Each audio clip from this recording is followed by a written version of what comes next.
It's a name that needs no introduction. It's a series not much younger than video games themselves. And by now, you've probably heard. Breath of the Wild, the newest entry in the storied pantheon of Nintendo's iconic franchise, is not just good, it's revolutionary. It redefines what a Zelda game can be, removing 3 decades of tradition with both minor mechanics and major overarching systems. And it single-handedly rekindles a Nintendo flame that's slowly been fading for years now. But Breath of the Wild is also a massive open-world game. And in a video game landscape replete with formulaic retreads of the same go here, do this structure we've come to expect in these titles, this new Zelda could not have arrived at a better time. As I make my way across this treacherous new Hyrule, I can't shake the feeling that everything's about to change.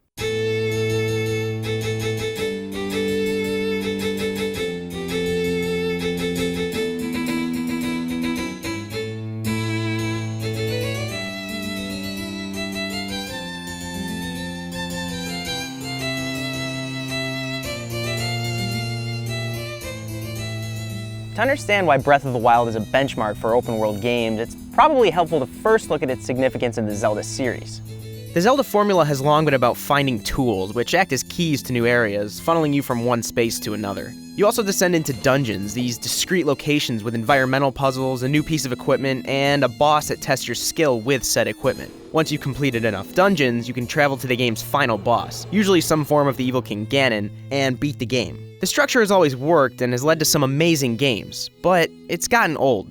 When the original Zelda released in 1986, it was a testament to what video games could do. They could transport us to another place, one we could explore on a whim, where we could venture off the beaten path of 2D side-scrollers and confined interior settings.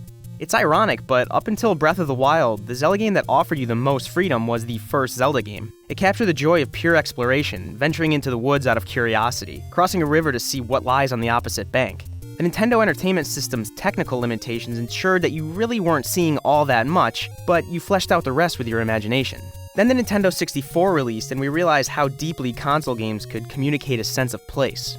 Super Mario 64 paved the way for fantastic games in Nintendo's 3D space, offering up a platform that still stands today as one of the best. It followed in the wake of PC titles that proved we could expand the ways we looked at games and how we designed levels to create a more engaging experience. For the first time on consoles, we could really feel the geography. We could really feel the movement. We could look into the distance and say, let's go there. But then along came Ocarina of Time. It dropped us into a world of forests, fields, massive lakes, and rolling deserts. As opposed to Mario 64's separate levels, Ocarina tied all of its locales together into one cohesive world. For many, it reminded them of their time exploring the original Legend of Zelda. To many, Ocarina was the idealized version of that first game. It was the version they saw in their mind's eye when Nintendo's hardware limited what they were seeing on screen, but not what they imagined it to be. Ocarina was a revolution for Nintendo, the Zelda series, and video games in general. And now Breath of the Wild is here, and I can't stop seeing the parallels between the two.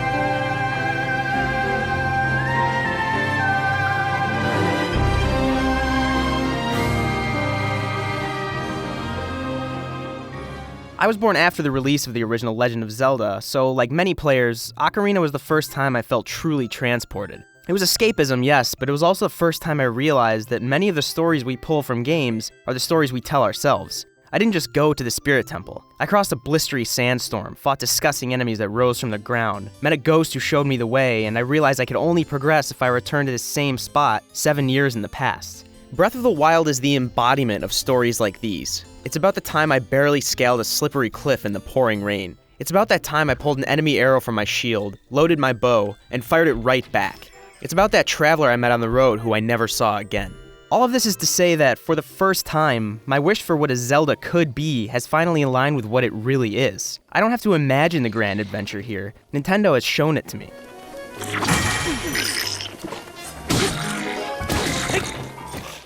But Breath of the Wild doesn't just overshadow every other Zelda game. It overshadows every other open-world game. Yes, even Metal Gear Solid 5. Yes, even The Witcher 3. And yes, even Grand Theft Auto 5. Horizon Zero Dawn released the week before Breath of the Wild, and it is an excellent game. It ties nature and technology together into a memorable world, and it tells a great story about the humans of the far future. It also introduces robot hunting mechanics to set its combat apart from other third-person titles. For a while, I absolutely loved it, but then I returned to it after playing Breath of the Wild and something fell off.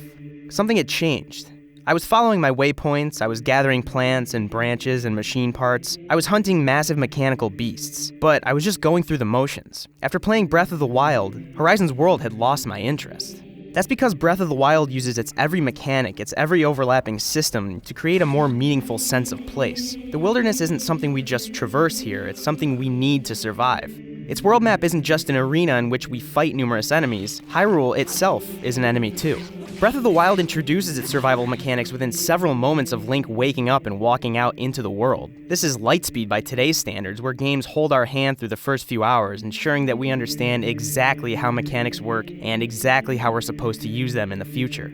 Zelda games have been guilty of this for decades, but here we are in a Zelda game, and 5 minutes after the opening cinematic, we are already seeing the complex cause and effect scenarios of Breath of the Wild's mechanics. Chain reaction events usually reserved for the late game hours of lesser titles.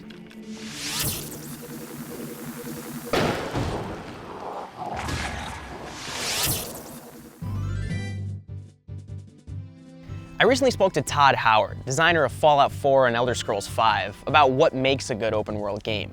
And he said that the best ones say yes to the player more often. They allow the player not just the freedom to explore, but the freedom to tinker with the world on a whim. Breath of the Wild says yes to the player all the time. Can I climb that cliff?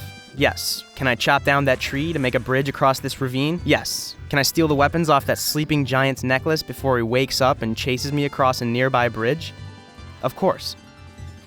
But just being able to do these things isn't what makes Breath of the Wild so special. It's the fact that these actions are all essential to its world, because this is a harsh world. It's a survival game where the climate, your stamina, and your supplies are all major factors. You cook meals to boost your energy and don warm clothes to withstand the cold. Its survival mechanics demand that you both rely on and remain wary of the wilderness. The difficulty of your enemies, on the other hand, encourages you to explore Hyrule's every nook and cranny, hoping for better gear to make you stronger. In some cases, you'll encounter foes too strong to handle in your current state. Hours later, you're better equipped and better prepared to return and take your revenge.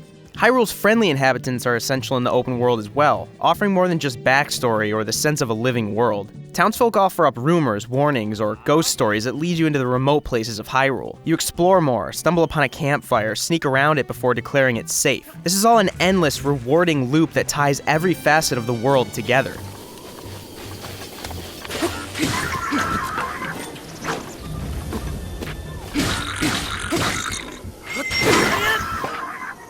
You have an overarching objective, but the simple story contextualizes things so you don't feel guilty for wandering.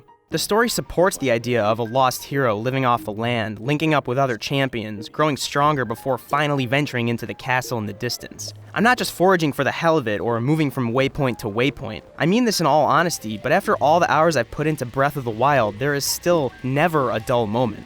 And that's the key thing here. In Breath of the Wild, I am always thinking. Even as I make my way across a flat field with almost no focal points in sight, I'm thinking 5 steps ahead. How many arrows do I have? Do I need to make camp and cook food? How close is this weapon to degrading? What happens if Bokoblin cavalry attack me out of nowhere? Should I head for those cliffs to get out of the open?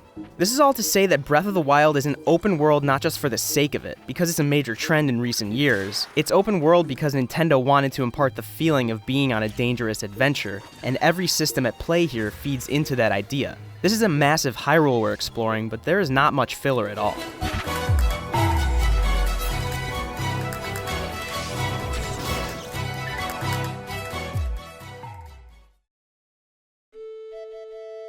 I love The Witcher 3's branching web of storylines. I love the absurdity and freedom of Grand Theft Auto 5. I love the emergent moments of Metal Gear Solid 5, but I think we've all grown weary of open-world games in recent years. We've become tired of comparing map sizes or checking off boxes on an ever-growing list of fetch quests. But Breath of the Wild, like Ocarina of Time before it, or The Legend of Zelda before that, came along to upset the status quo. It came at a time when video games were oversaturated with open worlds, and we all forgot what made them so magical to begin with. It's been a while since a Legend of Zelda game has challenged its peers, but Breath of the Wild just arrived and it brought a clear message. Open world games can be interesting again.